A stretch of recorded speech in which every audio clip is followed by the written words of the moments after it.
What's going on, UFIM? Raiyuden here. I just wanted to start this video by saying thank you to the Dragon Ball Legends community for supporting me and for helping me grow. As of recording this, we're about 20 subs away from hitting our goal this month of 10,000 subscribers, and I couldn't have done it without Bebop, really. Bebop helped give the momentum to get us to where we are right now. At first, I was a little worried we might not hit it. We might not get to 10K by the end of the month. I mean, right now it's the very last day, and Bebop gave me a huge shout out and tagged a bunch of well-known YouTubers in the Dragon Ball community, and they all came together and helped supported me. They all helped me reach a much broader audience. So I just wanted to thank you guys for not only taking the time to check out the channel, but also for supporting me and helping us reach that goal. Thank you so much. Because we're all a community, I want you guys also to go ahead and subscribe to all the people that were tagged in Bebop's tweet, and especially to Bebop, who helped get this going, who helped get the momentum going. It really means a lot to me. Thank you so much. Now, for today's Legends video, you're probably wondering, why would I even be showcasing these units considering I said I wasn't going to summon for them? And well, let's just say this may be the peak Ryu luck. I don't know if it's from the momentum Bebop gave me, if it was the Spirit Bomb luck given by all the YouTubers that helped me reach a broader audience, but it was pretty insane, to say the least.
Yeah, you definitely just saw that. From my discount single, I got the Goku Black, and I was feeling a little lucky, so I decided, I didn't have that many Chrono Crystals, and I said I wasn't gonna buy any, not only because I couldn't afford it, but because the game is not exactly in the best state, in a state that I wanted to support, so I wasn't gonna provide any funds for it. So I was thinking it's probably just smartest to wait for the GSP tickets, but I was feeling a little lucky, so I decided I would do one multi after that discount single, and I got both the Goku Black and the Gohan, all within 1,020 crystals. So definitely some peak luck, and thankfully it gives me an opportunity to show off the units to you guys. I hope you guys share, not share, but rather get similar luck. I share with you my luck. I hope you guys pull some fire soon. And thankfully, Legends learned their lesson, and they decided to not go ahead with another dumb little stars event. This time we're going to get them from login bonuses, and they said that there's going to be an event coming soon to get the remaining 7 tickets, so fingers crossed that's not going to be, wish upon a planet and we start farming planets instead or something like that. Otherwise, no one's going to be happy about that. But enough about that. Let's go into some Legends stuff. So the team we're going to be rocking is the Future team, because that's what these two units fit pretty well on. Now, obviously the Gohan, because he's a transforming Super Saiyan unit, you can put him on another Trinity crit team if you wanted, but I feel like it's best to showcase them both here. So the team's going to consist of the future Gohan, the brand new Trunks, Mai, Zamasu, the new transforming Gohan, and the Goku Black on the bench. This gives a really good opportunity. I'm really glad that the Gohan is blast oriented, because I'm kind of lazy on my equipment farming, and my best equipment just happened to be blast equips for Hybrid Saiyan, so it works out pretty well for him. And because he's blast oriented, that gives more blast cards, it gives me more charge step practice. Now that we're done with that, let's jump into some PvP.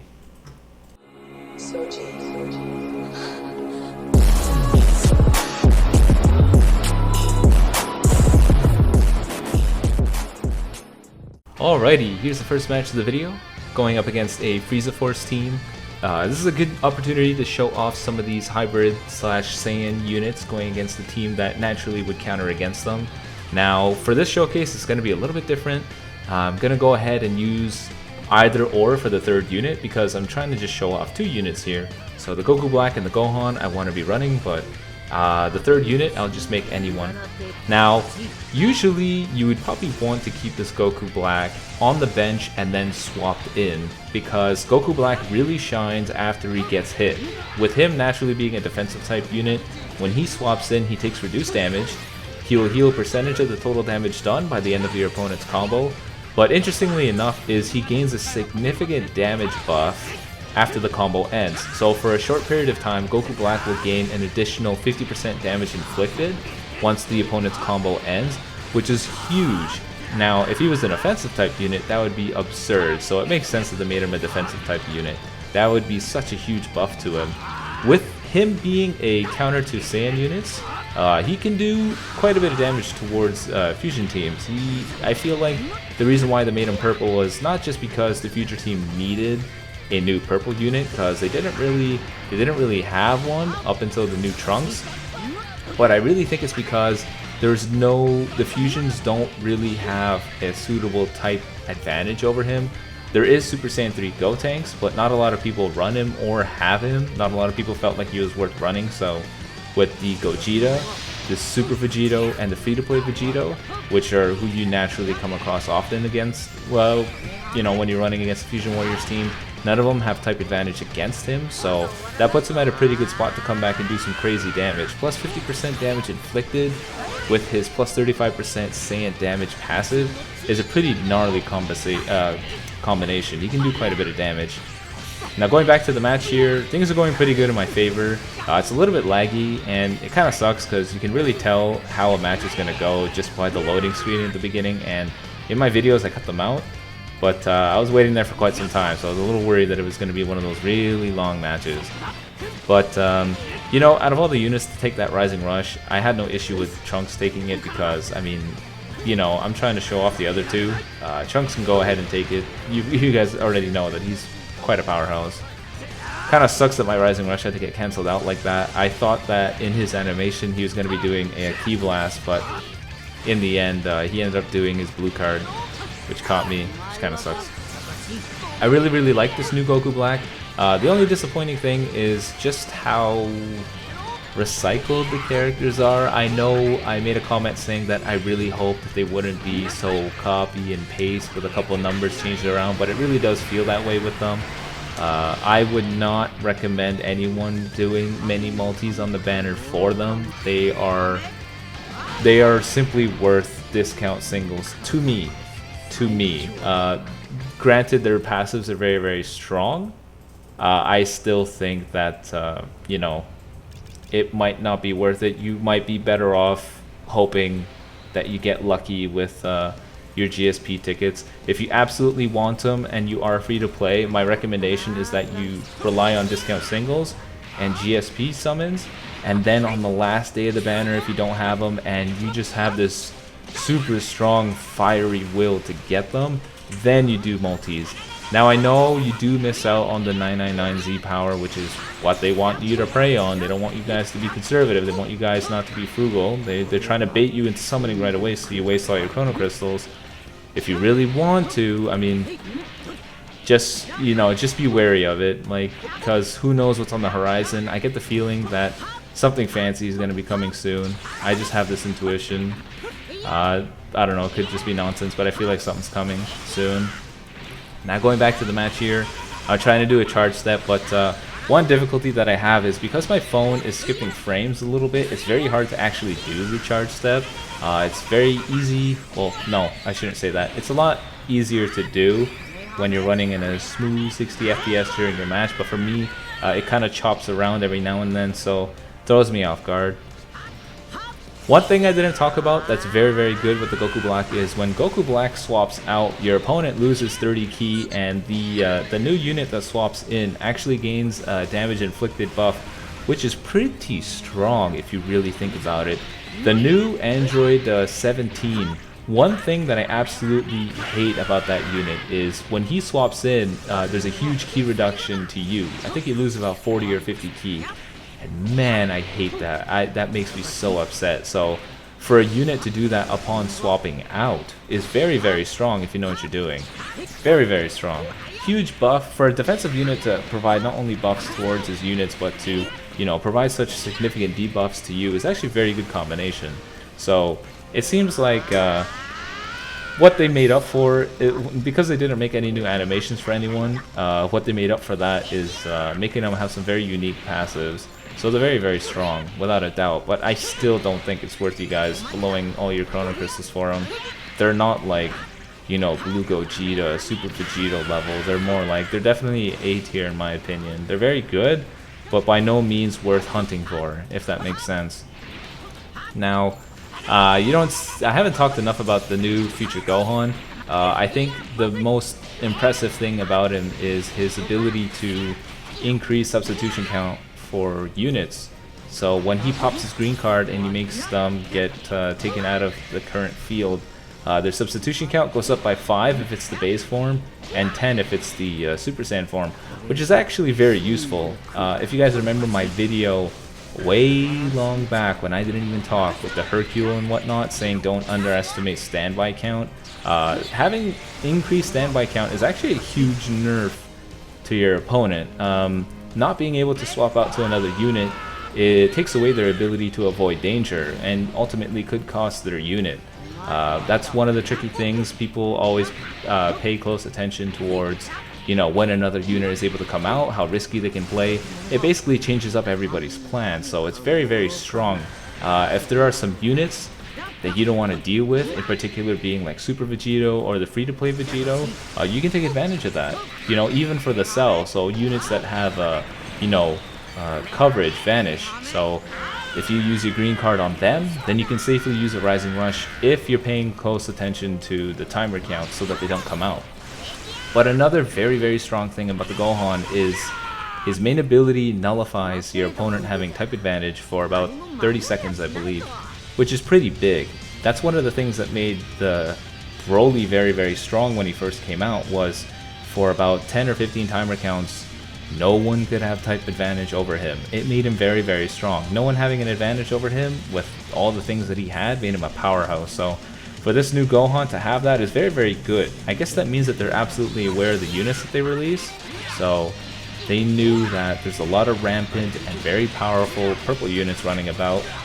You know, Super Vegito, Super Saiyan Blue, God Vegeta, the new Trunks.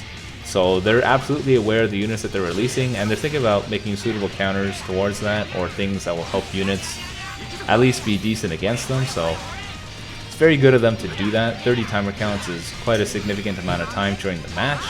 So very good on them to do that. It's very good. But overall, I really think that the most important thing, or the strongest thing about him, is his green card. Like here in the match, you'll see I try to do a little crappy charge step, and then I go for the green card, because now I don't have to worry about my opponent taking priority so easily with strike cards anymore, or at least for at least 10 substitution counts. I don't know what the value is once they get taken out, but it's quite nice. And his main ability gives him another green card, I believe, so you do that for 2 cards, and you basically don't have to worry about them coming back for a while. Or so I thought, rather. When I did this, I was a little bit confused as to how Super Vegito came back so quickly. It was not 10 timer counts at all, so I guess they made it so that you can't do it on 2 units, I guess. I'm not really sure. That would be pretty OP. I mean, if you made a team that's just green cards and you ran this guy, gave you a bunch of green cards and you ran this dude, oof. you could just make everyone's substitution count go up like crazy. Just keep throwing them around, and your opponent would never be able to vanish. Now, going to the match, my opponent really wanted to get rid of Goku Black. He didn't even hesitate. This dude is like, oh, I'm getting rid of him now. So I'm very glad that he used his main ability now, so I don't have to worry about Zamasu losing his second life very easily. Now, this match, oh man, this match goes on for so long because look at the two teams that you're dealing with. I have two defensive type units on my team that not only have heals, but, you know, team heals, their own self heals, their defensive units with reduced damage when they swap in. But I'm going against the Future Warriors team, one of the tankiest teams in the game, that all have their own heals as well. So this match, oh man, this match dragged on for so long. I found it a little odd that he wanted a Rising Rush as Zamasu, but I guess he was just so sick of Zamasu having a second life that he figured, yeah, I gotta get rid of that guy. So he goes ahead and uses the Rising Rush there, and I didn't mind. So long as Goku Black was okay, because he was the only one here that I had that would be really able to take out the Super Vegito here. Despite Zamasu having the passive against him, he's still a little, he's not the strongest in the world, so these guys are by no means on the same level as Super Vegito, so I had to make sure that I used my Vanish well, and that I dealt with everyone accordingly. It's a shame my opponent didn't know that you can't do that. If you're gonna do that, you have to use a Blast card. Doing some decent damage. I'm glad this Gohan is Blast oriented, like I said before, because my best equipment is, interestingly enough, all hybrid Blast damage equips. And he's swapping into his Super Vegito so often. I don't understand. I don't know if I'm looking at the substitution count. I mean the timer count. I'm like, what the hell? How's this guy swapping in so early? I don't understand. But I don't know. I guess Super Vegito has less substitution count. I don't know what it is, but he just kept coming back over and over. I'm like, what is this dude doing? But oh well. I mean, he's out of the way, and I'm not too worried about the rest of them. Actually, I'm a little bit worried about that. That's a red free-to-play Vegito, because man, I don't recall if he popped his main ability, and this dude is just so tanky. He just goes on and on and on. All his ridiculous heals. He wins the timed event, which kind of sucks. I don't want to let Goku Black die, but I'm also concerned if he has a second Rising Rush at all. But that reduced key, man, that reduced key is quite nice. Quite nice. Very good for helping drop an opponent's combo, help stop their priority there. Doing some decent damage here. My Gohan has the passive buff because Goku Black swapped out, and I only realized that now. If anything, I should have just used the blue card with the Gohan, but I wasn't thinking. Just trying to make him use his Vanish at this point. I mean, it doesn't matter if I lose anyone here. You know, Goku Black's green card, after what, using it twice, he begins to heal himself for about 10%, which is actually quite nice, really. Defensive unit being able to constantly heal himself with a green card like that. I mean, it's part of the reason why Super Saiyan Blue Goku is an absolute powerhouse. You know, reduced damage, and his green card is one of the best in the game, without a doubt. It's undeniable. But that's the third and final match of the video. I hope you guys enjoyed. I hope you guys get lucky with the banner units. I hope you guys get them off of discount singles. If you don't get them, don't sweat it. It's not that big a deal. I'm sure there's going to be something very exciting on the horizon. Thank you again, everyone, for subscribing. We're almost there to our goal for this month. One last push. Until next time, peace.